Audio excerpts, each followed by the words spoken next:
Welcome into the Hot Read Podcast. I'm your host, Easton Freeze, Director of Published Content here at BroadwaySportsMedia.com. We're also brought to you by the 440 Podcast Network, and you can follow me on social media at Easton Freeze. I'm joined as always by producer JT, who you can follow on social media at JT_Runke. JT, happy Tuesday afternoon as we're recording this for our Wednesday show. How are you? I'm good. I want to talk about something pressing here at the top of the show. Okay. That I need your take, because I think the biggest thing of the week has the Taylor Swift NFL takeover gone too far? Gone too far? Sure. And What's your opinion on this? Well, I thought it was okay until you sent me a mock-up of the Madden 25 cover where it's Taylor Swift, and now I'm just like very scared that that's exactly what is going to happen. Yeah, no, that's where there's nothing to be scared about. It's not an if, it's a when. Like, this is the road we're going down. If those of you that are watching with us, I have it pulled up right here. It's see PS5 Madden 24 with Taylor Swift on the cover. That's the direction we're headed with this, and you can find that image if you'd like it on my Twitter account. I'm unbothered by it largely because I get it.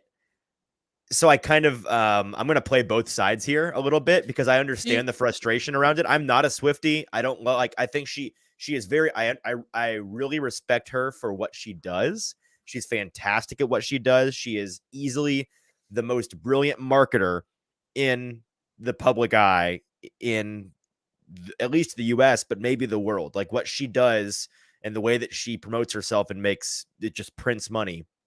She's got game and I respect it. The NFL also very good at what it does in its marketing, and they also have game. And so when, the largest, hottest cultural icon of the moment shows significant interest in your product by dating one of your star players, and it's a very public thing, and there's it's just the most low-hanging fruit of engagement and a way to tap into a new fan base in, people that not to totally profile here, but folks that are Swifties, I think the Venn diagram of Swifties and football fans, the crossover is relatively marginal. I would agree with that. So tapping into that fan base is probably good. But I also understand people that are so sick and tired of the coverage, like changing the Instagram bio, changing the Twitter header, like all of this stuff that they're doing, really leaning into it. I get it. I do have a conspiracy theory a little bit on it, though, JT. I think all of this is going to stay hot. It's going to stay aggressive. This like marketing, advertising, hype train campaign situation is going to be off the rails like this for the next, I don't know how long it is, 10 days, week and a half, 2 weeks, however long it is until Taylor Swift's Eras Tour documentary movie comes out. That's what all of this is at the end of the day for her. Like, I'm sure her and Travis are deeply in love, and she definitely won't be writing breakup songs about him. They're going to be gassed, by the way, in about a year or two, right? But besides their budding romance, which, whatever, I'm glad they're having a good time.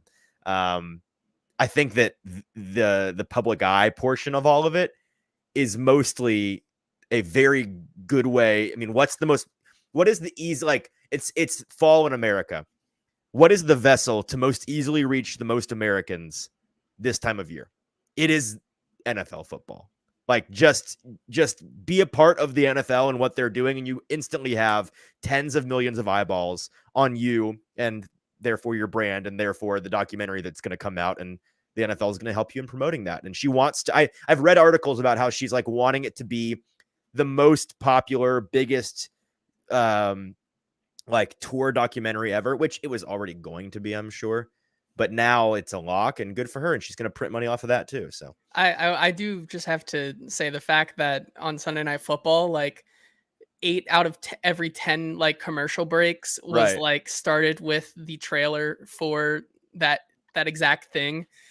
And like it would just be like Taylor Swift, and then it would cut away, and then you would see the trailer being like, go see this next week or whatever. I found that very interesting. Have you also noticed how there have been some Travis Kelce commercials that you didn't see before this started? And now, like, I'm not saying they were filmed recently, but I feel like I'm seeing more of him in advertising recently, and it just happens to coincide with this whole situation. Yeah, I would. I also think, did you see what Aaron Rodgers called Travis Kelce this morning. Mr. Pfizer? Is that Yes. what? Yeah, Mr. Pfizer himself. I did see that this morning. I saw a lot of people get mad about that online, and you can be mad about it all you want. Like, I'm not going to inject my personal opinion into it. If you're going to tell me that's not objectively funny, you're wrong. Like, it's hilarious. So yeah, let's get to what we're actually talking about today. And we've got an awesome guest with us, friend of the show, Sam Phalen over at AtoZ. He is getting settled behind the scenes. We'll bring him in just a second. Before we do, got to shout out our wonderful and amazing sponsors here at the Hot Read Podcast, Boomboss Craft Pizza and Tap House, 3 locations here in the Middle Tennessee area in East Nashville, Murfreesboro, and the location where we are live every Thursday night before Thursday Night Football in Spring Hill. They have fantastic pizzas that are not only high quality, but they are pizzas, the type of which you've never tried before. We love their green chili chicken pizza, which is something that I had never had anything close to before experimenting with Boomboss, and now it's my favorite go-to pizza right now. JT, I know you've been kind of experimenting the last couple of times we've been there with some other. I know that they have a barbecue pizza that is do you remember the name of it? There's a very highly rated barbecue pizza that is on my to-do list. The brisket one? Yeah, the smokehouse brisket. Yeah. That's on my to-do list for this week. There's just it's just a laundry list of delicious sounding pizzas that I can't wait to try, and you should come try them with us live on Thursday nights where we record the podcast live from Spring Hill. Just a 20-25 minute drive down the interstate if you're in the Nashville area. We hang out before Thursday Night Football, record the show, talk Titans preview before that week's game, and then we hang out at the bar, get some delicious food and drink before Thursday Night Football, hang out and watch the game. It's a good time. And we're doing gift card giveaways for the first person that shows up each week and says hello. So make sure to come down, get some free food on us, and enjoy Boomboss Craft Pizza and Tap House. All right. If you're not subscribed to the YouTube, by the way, if you're listening with us live, or if you're not for that matter, I always single out the live listeners. If you're listening on podcast, still go to your YouTube app right now. Find Broadway Sports Media on YouTube and hit that subscribe button. It costs you nothing. It's very helpful to us and would appreciate if you would do that for us. All right, now let's bring in our guest today. We're talking Titans with friend of the show, Sam Phalen. Sam is a beat reporter covering the Titans for AtoZ Sports here in Nashville. Sam, how are you? Happy Tuesday. Happy Tuesday, man. I'm great. Happy to be talking ball. So can't think of a better way to spend a Tuesday evening than talking some ball with some buddies. So thanks for that. Is good company, man. I appreciate that.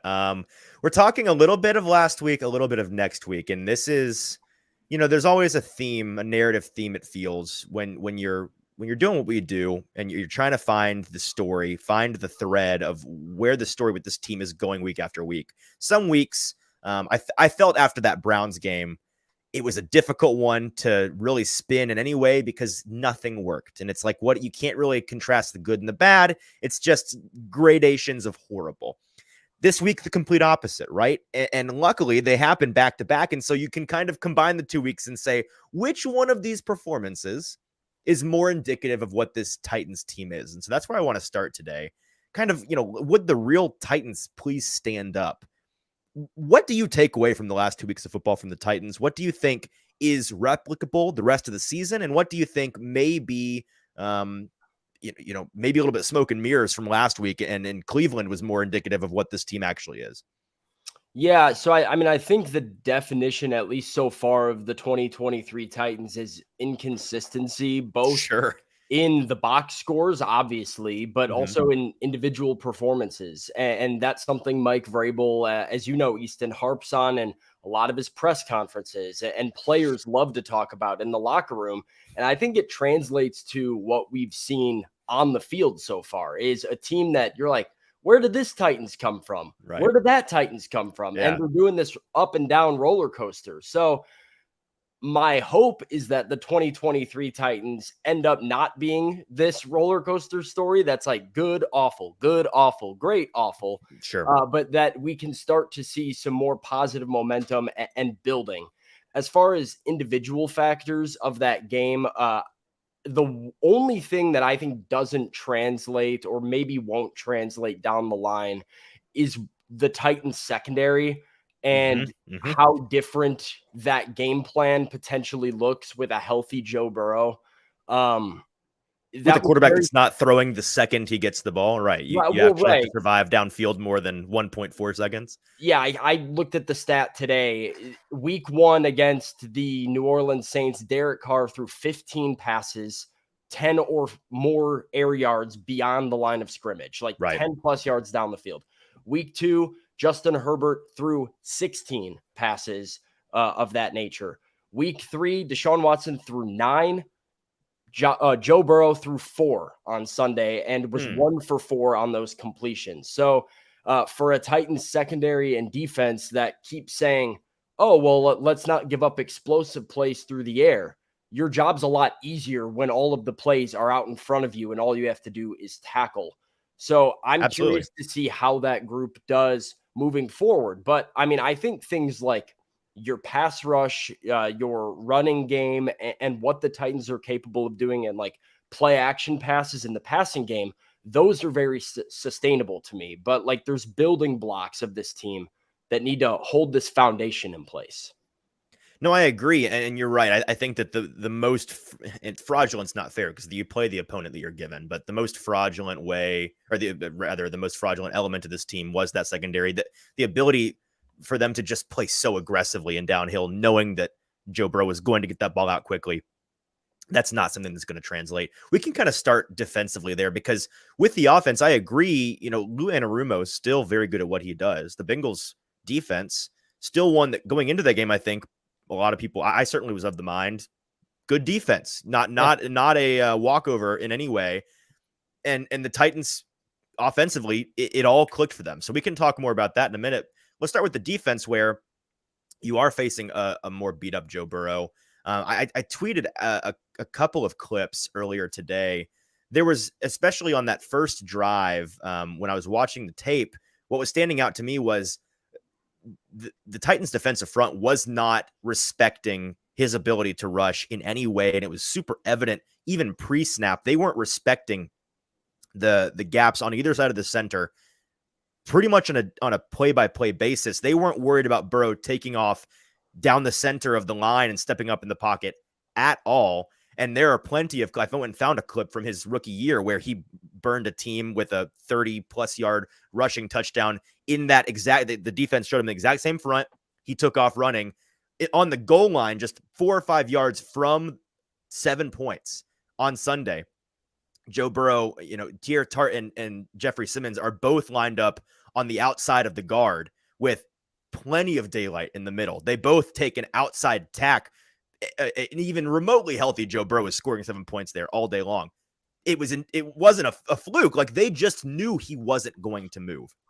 Yeah, so they got home and the pass rush was able to get there. My question in a roundabout way, coming into this game, we were worried about the pass rush a little bit. I feel like, they started strong in New Orleans.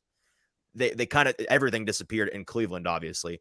They got after Herbert all right, but our expectations for them coming in this year was this could be a game-winning group, that them alone could win some games. We haven't really seen that so far. We saw them get after Joe Burrow, but do you think we can take anything away from that performance? Yeah, so I think my biggest takeaway from that front four and the defensive front is how good of a game plan I think it was. And I'm really interested in seeing how the Titans and Shane Bowen pivots his defensive game plan based on opponent every week. Mm-hmm. Like you mentioned it, that was not a fluke. They intentionally rushed inside and made all of their pressure come from the interior, knowing that Joe Burrow's got nowhere to go but backing up into Arden Key or backing up into Harold Landry. Don't have to contain the edge really at all. Yeah, neither one of those great options if you're Joe Burrow. And so, Arden Key called him a sitting duck when he was on the radio on Monday afternoon. And I think the Titans identified that correctly and appropriately and came out with a game plan that, by the way, what else did we hear in the locker room from all these guys? Hands up, batted balls. I think they had 2-3 of those that, almost created. Gibbons had one, Key had one. Yeah, those are the two that I can think of. But yeah. Yeah, that's great game plan and great execution of that game plan. So my takeaway was they set out to do what they did. And now the question is, all right, Anthony Richardson, whole different set of skill set and different challenge. What is that game plan going into it? And as long as this group can do their part of containing or executing the plan set in place for them, I think they'll be fine. Watson, you mentioned the Browns thing. I actually thought they got after Deshaun Watson good. They got there. They just didn't finish, tackle right? him. Yeah, they didn't You got to tackle him. Sure. But yeah, I think that's something that'll kind of correct back towards the mean as we go here. I think that's fair. Let's dig into the offense a little bit before we talk about this Colts matchup. And like I said, not really an asterisk performance in my book. I think that the Bengals defense is league average, if not a little bit better than league average. It certainly wasn't helping that the Bengals defense was on the field as much as they were. But in that first half was really when the Titans were doing their damage. And my first question is, when this offense clicks across the board like it did in this game, what is the best version of what the Titans can be as far as an offensive threat? Did we see that on Sunday, or do you think there is another gear potentially for them if they maybe get a key player back, or if they really emphasize a certain element of the game? Like, do you think we've seen the best of what they have to offer in Tim Kelly's offense? For the most part, yeah. I mean, I think that first half against Cincinnati was like kind of the blueprint for what the Titans offense can be and needs to be. Right. If there's one area, like obviously it's like the offensive line needs to be consistently improved. And if they are what they were against the Bengals, I think you're fine. You know, how does adding Nicholas Petit-Frere and Peter Skoronski back into the mix help you? Like, maybe that does make that a more consistent effort. The only other addition that I think will help them is Kyle Phillips coming back, and just the short game, short area quickness to convert 3rd and 5, 3rd and 6, or even just a first down pass. Like You saw Ryan Tannehill kind of do it a couple times to DeAndre Hopkins against Cincinnati, where it's a 2-step drop and a gain of 6 yards, and you stay, ahead of the chains and moving the ball. So Kyle Phillips coming back, I think, will help them. But that is what the Titans offense is going to look like when they're at their best. They're going to assert the run, have play action to help them score quickly. And when they need to take 10 minutes off the clock in the second half, they can do that by giving the ball to number 22. Well, since you brought up Phillips, I'll go ahead and get into this. We look at the metrics, and I'm sure you've seen this. Ryan Tannehill has been pushing the ball downfield so far this year really aggressively. Yeah. I think that's by design, and it's what Tim Kelly wants to see out of this offense. If you in a bit of a pessimistic way of viewing this offense, like, I think that they know consistently reminding defenses that they are a threat downfield is the only way to keep defenses from playing like Cleveland did in that game, just all downhill in their face, trying to overwhelm the offensive line and crush the run game. And to their credit, for the most part, the Titans have been able to prove themselves as a viable downfield threat with guys like Traylon Burks and Chris Moore. Shout out Chris Moore, 33.5 yards per catch so far. Those guys have been carrying that element of the game, but they really have hollowed out the middle class of their offense. It's been a lot of passes behind the line of scrimmage, screen looks, and their tried and true run game. And then it's been trying to take shots downfield. I believe Tannehill's average depth of target still is north of 10 yards at this point. So having a guy back like Kyle Phillips, and of course the caveat is if he can play more than one game, right? Like, if he can stay healthy, which is the if in that sentence is the Spider-Man meme holding the bus back. Like, it's doing a lot of water carrying there. If he can stay healthy. I've seen a lot of people online talking about, Kyle Phillips come back to this team. Who cares? You should care if he stays healthy, because he brings a skill set to this team that no one else on this roster has. His short area quickness and ability to get open. It's different. I don't remember there ever being a player that I'm like, I was so impressed with Kyle Phillips throughout training camp in 2022. And like, I was like, okay, this guy's for real. And they came and opened the season against the New York Giants, and he was Ryan Tannehill's go-to guy in that game. And security blanket, totally. It reaffirmed everything that I had thought and previously thought about training camp. And he gets hurt on that last catch, which put them in position to kick a game-winning field goal, which Randy should have won them the game. Right. But a very clutch catch, and you're just like, wow, Kyle Phillips, like, they found something here. And he hurt his shoulder and went down, and then had the hamstring and was down again. And I think he had 3 catches for the rest of the season, maybe 2 catches. It was 2 or 3. It was less than 5. I mean, it was he was non-existent even in the games that he did play. And then he comes out in training camp this year, and he's a lot of talk about, well, he's bigger now. His play strength is better now. This is a different guy than you saw last year. And then he gets hurt, not because of his size, but just kind of an unlucky contact injury getting rolled up on in Minnesota, deals with the knee. Mm-hmm. I don't know what to expect from him. And I want to believe, every fiber in my being wants to believe, that we still have Kyle Phillips of training camp 2022 and the New York Giants. But it's also been 13 months since we've seen that guy play football in a game at that level.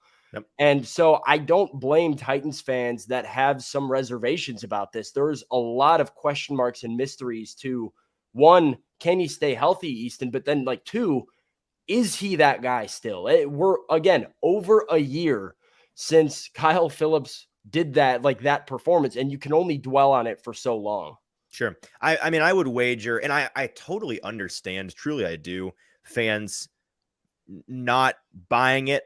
And it's because, from there, it's hard for guys like you and I who are at practice, where they're all month in August. We're watching these guys, like, we get a lot more exposure to what they look like behind the scenes. Yeah. When all you see are preseason games and the games on Sunday, it really, if you take that portion of Kyle Phillips' career so far, I would have a lot of questions too, right? Yeah. And so I've had people in my DMs and in my mentions this week, they designate him to return from IR. They take Mason Kinsey off the active roster for now, at least. And a lot of people asking me, are we sure that Kyle Phillips is really better than Mason Kinsey? And I'm like, I don't know how to make you believe me, but I'm sure. Yes, I'm sure when he's healthy, he is a completely different receiver. To your point, I would go as far as to say what we saw a couple of months ago in August when he was healthy, coming off of an offseason. That guy looked to me like the guy that we saw in that Giants game, like we saw in training camp in 22. But I do think it's fair to ask now. He's coming off of a knee injury. You and I see him in the locker room. He's wearing a pretty significant brace. No idea if he's healthy to come back in full strength in the NFL. Very different things. Yeah, I don't remember seeing the brace the last week though. Like, I feel like that's been. I think you're right. Yeah, I've not seen him with the brace. I can't remember seeing he did have the significant, at one point he did, but you're right to bring up that I'm not sure how long it's been since he's been in it. But regardless, there's a big difference between ready to play and full strength. And if ready to play looks like those 3 catches he had after that Giants game, after he gets banged up, where he's not 100%, he's kind of a shell of himself out there, then it may be, those of us that are believers in Kyle Phillips may continue to have to take crazy pills on this, and people continue to doubt what he's capable of doing. I'm with you that I want to believe that he's going to be healthy. I don't know that he is going to be. All I do know is that if he is healthy, he 1000% brings an element to this Titans offense that they are missing. And I don't think they really can be considered a well-rounded offensive attack without that middle class of the passing game. Yeah, I think fans need to it's hard. Don't expect Kyle Phillips to come in and have earth-shattering numbers or anything like that. It might be 3 catches for 25 yards every game. Mm-hmm. But if those 3 catches convert first downs on a couple big third downs, yep. And it comes in first down on the red zone to put you in a territory where you can run the ball with Derrick Henry. There is so much value in that. And so there's levels to this, right? Of can Kyle Phillips be a huge boost to this offense versus can Kyle Phillips have 600 receiving yards in the season? Those right. are not the same thing. Sure. I do want to ask you guys though, because you touched on it real quick with the injury concerns, and this I keep going back and forth. Punt return. Do you put Kyle I thought Mason Kinsey looked pretty good at punt return. You brought this up. Sure. No, I tweeted it in the press box on Sunday. I said I have no problem with Mason Kinsey being the punt return guy for 2 reasons. 1, I trust him to catch the ball. That's important. 2, he's not a guy that you're relying on anywhere else, right, that if he gets hurt, you lose a significant. And to your point here, he's supposed to be wide receiver 3 on paper on this team, right? Not Mason Kinsey. Kyle Phillips is supposed to be the 3rd starting receiver on this team. Go roster by roster in the rest of the league. How many wide receiver 3s are on active kick or punt return duty. Yeah, it's slim. I mean, it's slim, man. It's slim. It's not many, and it's not because they can't do it. It's because they're more valuable assets that you don't put out there in that. I mean, It was so stupid. Phillips getting hurt in the preseason on kick return duty was the stupidest, most avoidable injury. It was one of those that just makes you put your head in your hands, because that shouldn't have been a situation he was ever in the first place. And while I do think he's probably the most talented returner on this team, in fact, I would say he is the most talented returner on this team, why risk it? I say no.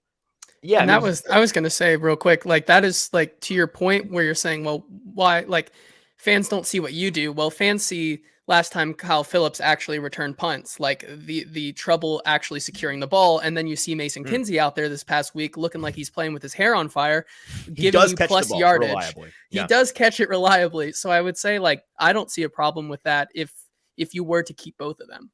Yeah, it's funny because I actually think, like, Kyle Phillips, I have less trust in.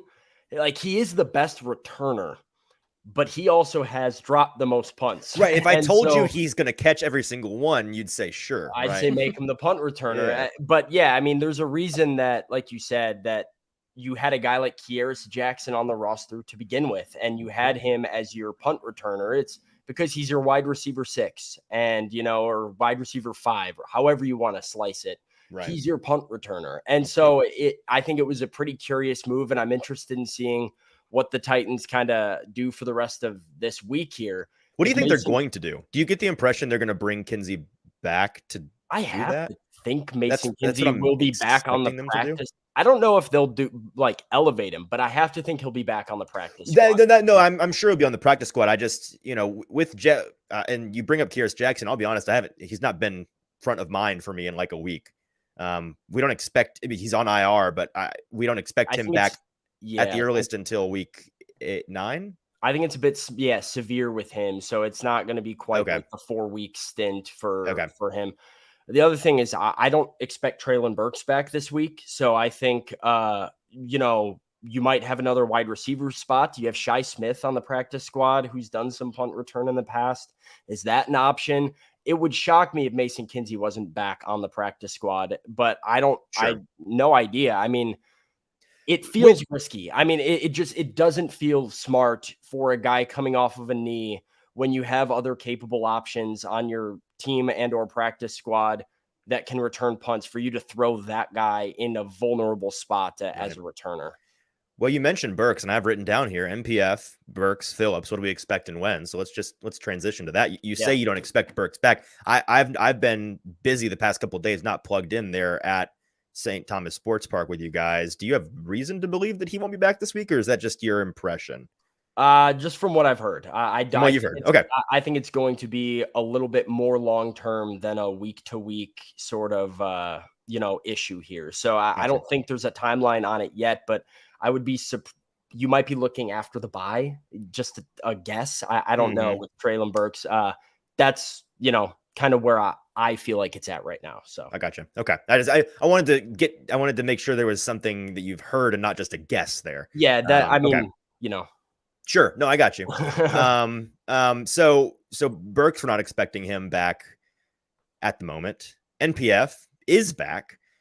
The question is, in what capacity will he be playing for this team? And I know that you were there on Monday, the press conference with Vrabel. He was asked about Chris Hubbard, who's been filling in there at the right tackle spot. NPF comes back. A lot of people, there's some retconning going on here. I personally think that MPF is going to get this job back sooner or later. People have been asking me, well, are we sure it was even his job to begin with? Yes, it was. Like, they brought in Chris Hubbard once they knew that MPF was going to be suspended. Hubbard's filled in admirably. Don't get me wrong. I do think that people are the bigotry of low expectations here. Everybody's expectations for him were so low coming in that because he hasn't been a complete and utter disaster, and the guy on the opposite side of him has been an unmitigated disaster, he's been getting away with a little bit more love, in my opinion, than is warranted.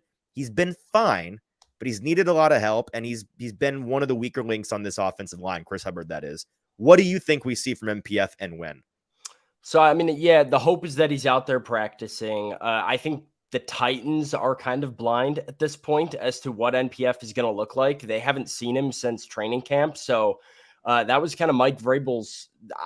I was surprised with Mike Vrabel's response. Well, no, hang on. Wasn't he cleared to return to meet? He just couldn't practice last week. So they haven't seen him in action, right? He was in meetings and in the weight room. He has not been on the practice field since training camp. Okay. And I was a little bit surprised with Mike Vrabel's response. I was expecting, a little bit of like, yeah, going to be great to get Nick back out there. We're excited to see, see how he's come along. Have full faith that he's been putting in work, kind of how he talks about Kevin Byard or guys like that when they're away. He was like, yeah, they made their decision. I like how Chris Hubbard has played. That was a little surprising to me. And so I think they're kind of going in blind, not knowing what NPF is going to look like. And I am a little bit more on the other side of the coin than you, I think, with this, where I don't believe this is NPF's job. I think he's probably the favorite to win the job because he's the younger guy with the draft pick, that upside. The upside to be their guy of the future. So there is more reason to give him stuff like opportunities over there. But I do think if Mike Vrabel's happy with Chris Hubbard, they're going to stick with Chris Hubbard. I don't think he wants to like rock this boat too much on the offensive line if somebody is, playing well. And so I think the biggest question becomes like, but do you think he's playing well? That's what it seems like we fundamentally disagree. I don't think he's playing well. I think he's been fine. Like you said, I think fine, but like fine is about as good as NPF was last year. Was like, he was fine.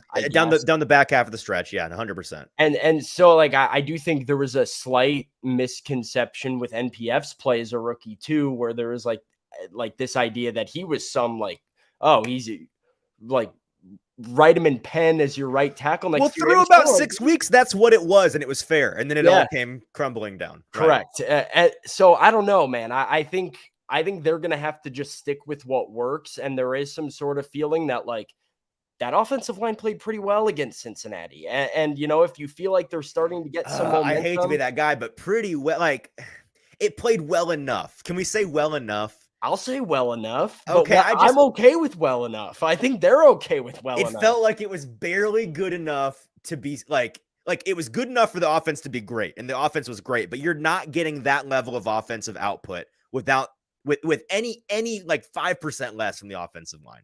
They allowed 3 sacks. They allowed nearly really think double-digit pressures. I look the left side. I look at Dillard and Dylan Radins, and I say, what do we got going on over there? Like, that's fair. Maybe we're looking in the wrong direction. Totally a fair point. So I don't know, man. I think, if the head coach likes Chris Hubbard right now, I think he's the least of your problems. And so I think NPF is in the same, like, this is not Taylor Lewan coming back from a knee injury, popping back, and you're just like, oh, you got to get him in there. Get out there, Taylor. Like, I think Nick has to earn this as much as he would as he was a rookie or somebody else trying to like fight for a job. Now, it's nice that if Hubbard struggles and there's seemingly problems going on, you have a guy like NPF that, is ready, available. The other question is like, do you throw him at left tackle? I don't think so. Because he hasn't done it, but like, I don't know if you're familiar with my personal like campaign since March on well before Peter Skoronski was ever a Titan. Let the man cook outside, give him a shot. Oh, I totally agree with that. Yes. I think okay. So have you been on that boat as well? Because before he was ever a Titan, I'm like, he deserves a shot. Look at the tape. Dude was cooking in college. I'm not saying it'll work, but I'm saying it might. You got to try it. I was in the damn trenches fighting. Okay, all right. You were in there fighting with me. I appreciate it. Draft night, I was in the trenches, like talking Titans fans off the ledge, being like, guys, I promise Peter Skoronski's a good player. I don't care that they didn't take Hendon Hooker at 11 overall. I promise you it's okay. We didn't need Jackson Smith and Jigba right here. I think it looks great so far, by the way. Skoronski can play anywhere. And if, I have my own theories about what they were doing with the whole Dillard and Skoronski situation and why he ended up inside at guard. But I think moving forward, he's a left tackle. Okay, fair. I think that's all fair. And I did find that answer from Vrabel pretty surprising and a little bit coy. It felt like it was earn not. it kind of. You have to say it wasn't like. Sometimes it's like, hey, so and so's come back. He's like, yep, it's gonna be good to have him out there. Like, excited to have him back. It's gonna be.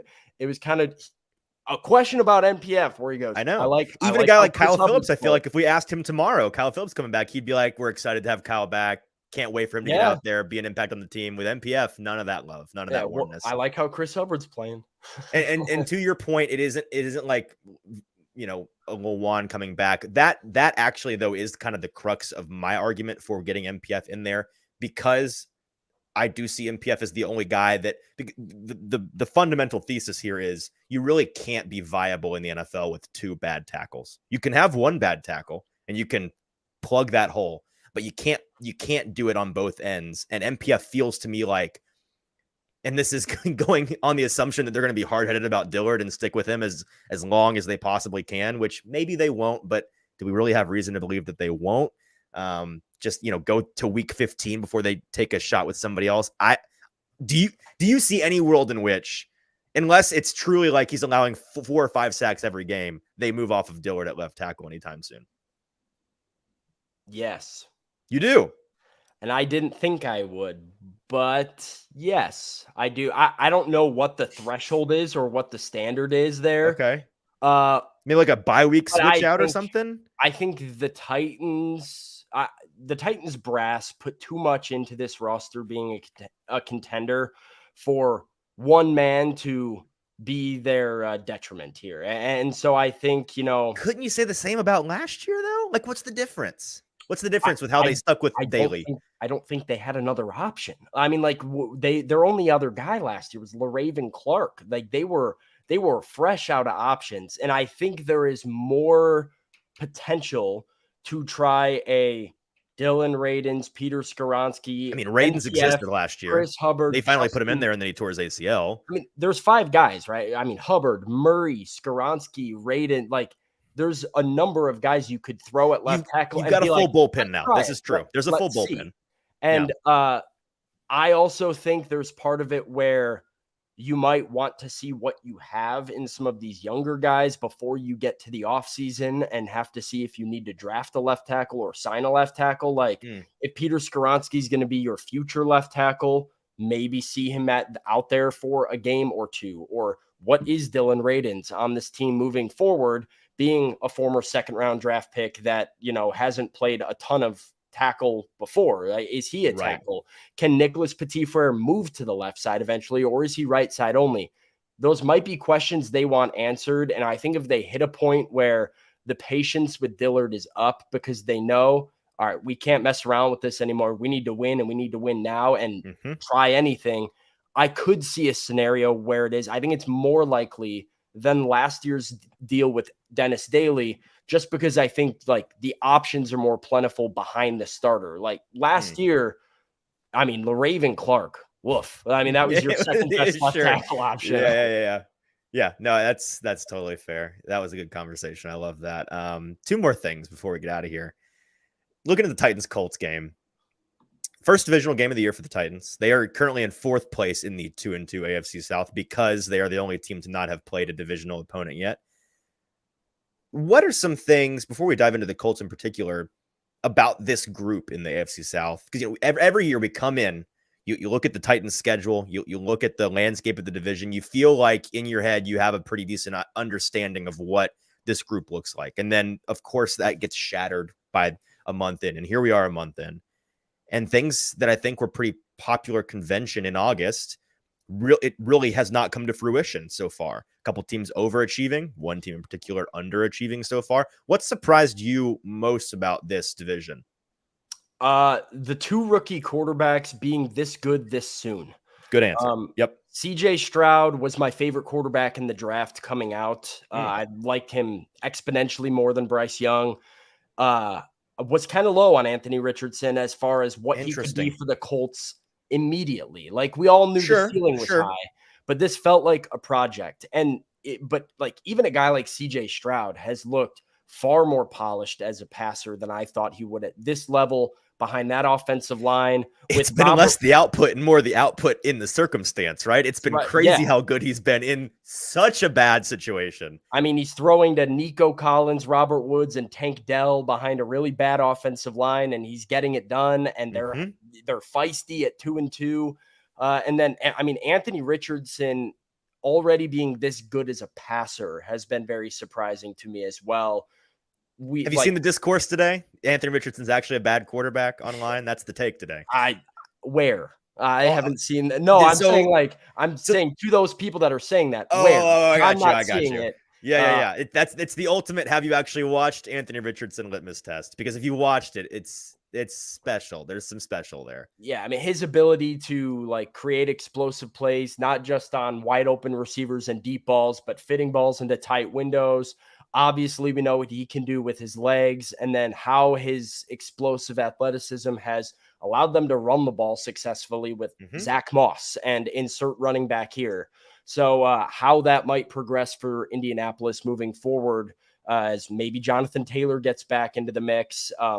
Very interesting. Expect him back this week? I mean, like, we've known that it was technically possible. I got to be honest. I kind of unplugged from that whole. Anytime I see Jonathan Taylor, I scroll at this point. Like, I'm with you. I knew it was possible that he's back this week, but now we know that they're saying he's maybe going to practice this week. If he is back, I don't expect a big impact from him. I don't think he's going to be the guy they have circled at the top of the whiteboard, like you otherwise may be last year, for example. Well, I mean, and Zach Moss has been good enough that he's been good. He's like, you stick with what works, I guess. But as far as the AFC is concerned, or AFC South is concerned, Trevor Lawrence has been okay overall. Like, the Jags have obviously been underwhelming. I don't think Trevor Lawrence I don't think that falls on his shoulders. I totally agree, and I'm glad, because that's been my take, that I've been like the knives at your throat. What take? That's me. Like, Trevor's been good this year. The stuff around him's kind of sucked. It's kind of sucked so far. Yeah. And I think that their play calling is whack, by the way. Just Press Taylor should, I mean, for Titans fans, they should hope he calls plays all year long, but I don't think that will be the case. Maybe. I'd like to see. Hey, I think the Jags I think people were a little too quick to write them off, or write them off victors. here. I think people pulled out the pitchforks after week 3 and a 1-2 start. And I still think that's a pretty good team that has the best quarterback in the division. We're so on the same page about it. Yep, could probably still win 10 games, 11 games. It is a tough schedule, so they don't have that going for them. So we'll see how it goes. But yeah, biggest surprise, I like the immediate impact that Anthony Richardson and CJ Stroud have had.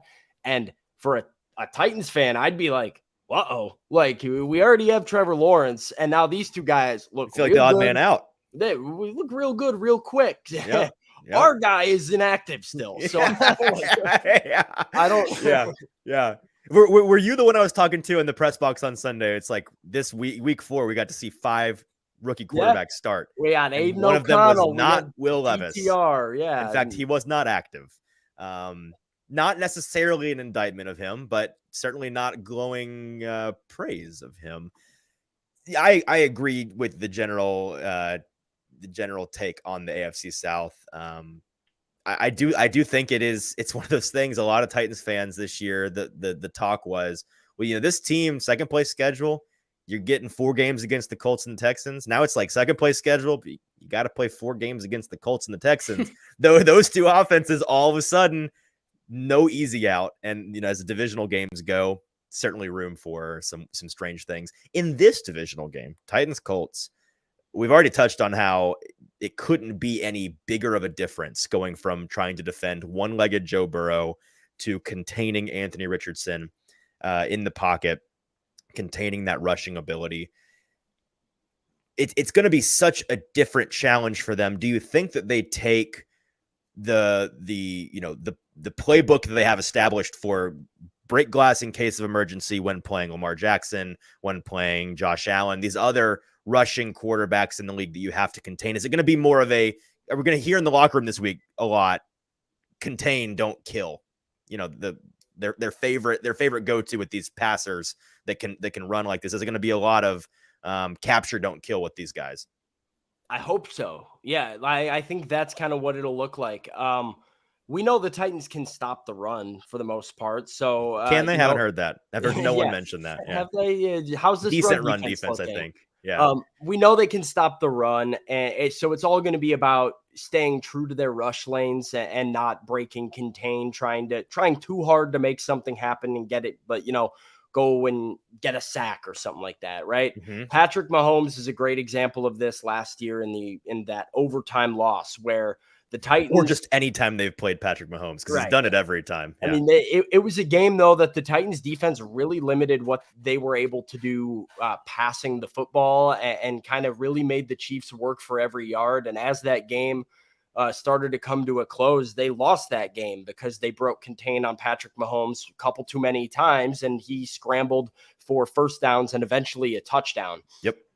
Anthony Richardson, far more dangerous even than Patrick Mahomes. Mm-hmm. It's also probably a similar game plan to the one they had against Jalen Hurts and the Eagles last year. The only difference is that Jalen Hurts was able to throw the ball to A.J. Brown and Devontae Smith in that game. Mm-hmm. I'm not sure you're as worried about Michael Pittman Jr. and Mo Alley Cox. Like, it's a little bit of a different, weaponry and arsenal that the Colts Alec Pierce, come on. Josh Downs, I was going to say. Respect Josh Downs. Is that the narrative here coming out of this? I would respect on this Josh show, more kind than of, yes. More than Alec Pierce. I would Pierce agree, has too. been a dud this year, man. I don't know how familiar you are with the wide receiver play in Indianapolis. Alec Pierce, big thumbs down so far. Was a big Alec Pierce guy coming out of Cincinnati, and, he was yeah, good I know, for what, like 3 weeks? Right. But yeah, I think, that needs to be the approach that they take is make sure you're forcing Anthony Richardson to throw the football and, force these receivers to create separation and for them to make plays throwing to these guys. And you're not dealing with the same level or caliber of weapons as you have in Philadelphia or some of these Kansas City, some of these other places. And if they can do that, I think you start making teams make long, sustainable drives that, opens up opportunities for turnovers and big plays from your front four to get them off the field. Let me run this take by you.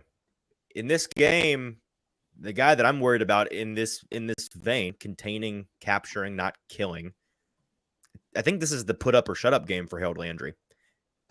He's been better each and every week. We know coming back from the ACL, there's this, you got to do the time to get back. It's just a matter of how it works. In the past, it's his athleticism as an edge that they've really leaned on, relied upon in games like these to set that edge and to contain a guy and not let him not only slip around the edge, but slip through the cracks on the interior. I don't know if he's got that juice right now. And we saw Travis Gibson get a couple of snaps and make a play last week. It was funny how Vrabel answered you guys yesterday, immediately cutting off the question about Gibson, saying he's going to play more. He's earned that. What does that concern you at all? And do you think we maybe see even more of depth edge cycled in because of that? I think we'll start to see it as the year goes on. Like as far as like rotating in some of this edge depth. And it is one of the biggest strengths of the team is the fact that like Rashad Weaver and Travis Gibson don't really need to play like at all, which is like crazy. As far as Harold Landry's concerned, it's like, again, it's a tempered expectation for me. He is such a good player.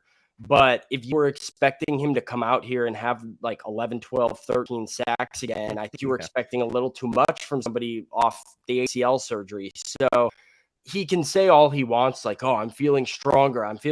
This is the game. This is the game.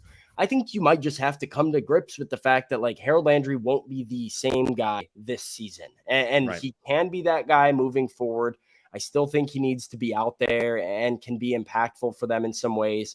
I agree with you. I don't think he has that same sort of like burst or juice right now in his leg that he needs to be that dynamic.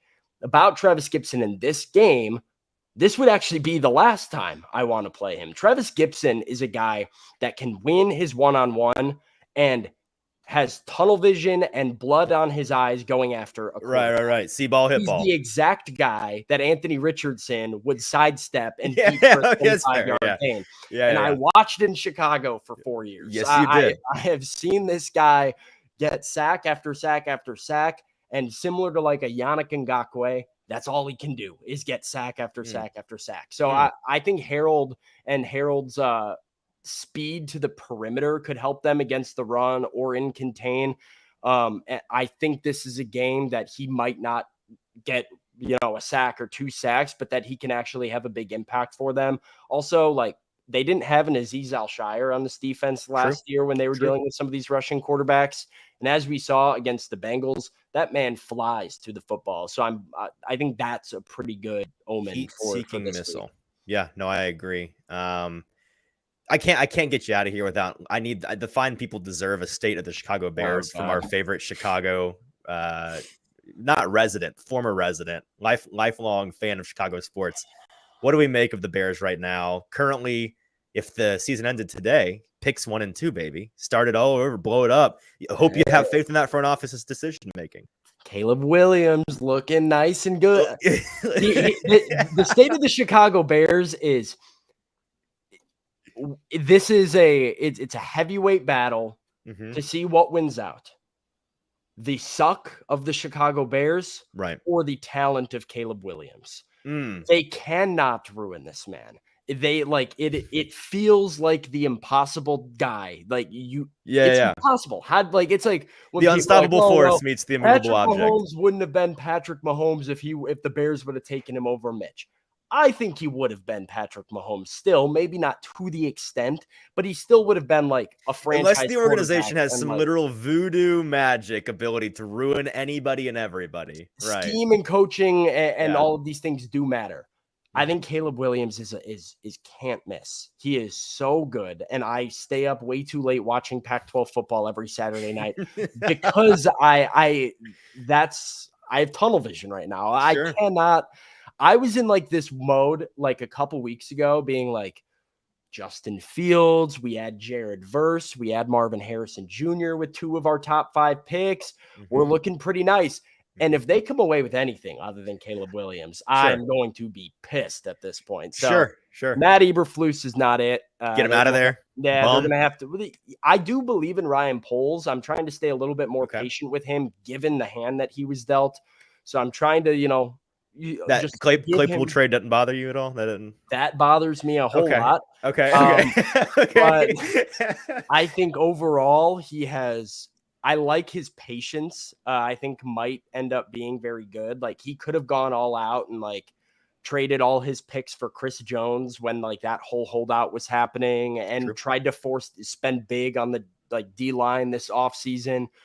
He is very much stuck to like a long-term plan, which I think could help them in the future. And hopefully his talent evaluation proves good. His pro evaluation with a guy like Claypool, not so much, but his draft picks have been good for the most part 1 year in.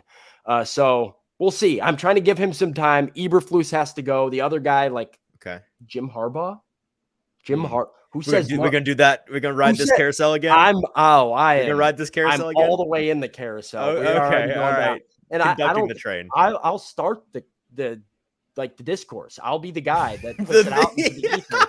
Started early this year. October 3rd. We're starting it. Hey, if the Michigan Wolverines win the national title, Jim Harbaugh's done all he can do. Storybook ending. Got to turn the page. Hey, former Chicago Bears quarterback coming back into the NFC, gets a nice little lump sum with a new stadium coming from ownership. And what head coach doesn't want to coach in a big market where they're have to move far? Hey, you can get Jared Verse and Caleb Williams, and you have DJ Moore, and here's your squad.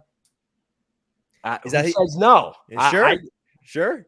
You're the GM. You get 1 and 2. You get Williams and who? Is it Verse? I'd love. Yeah, I think right now. Or what's the guy? The Penn State tackle. He's you might need a left tackle, so you could do that too. Olu or my thing, right? Like you yet. have to take Jared Verse. I think. I mean, their defensive line is so bad. Yes, it is. So bad. Mm-hmm. They have 2 sacks this year. Easton. They have 2 sacks through 4 games.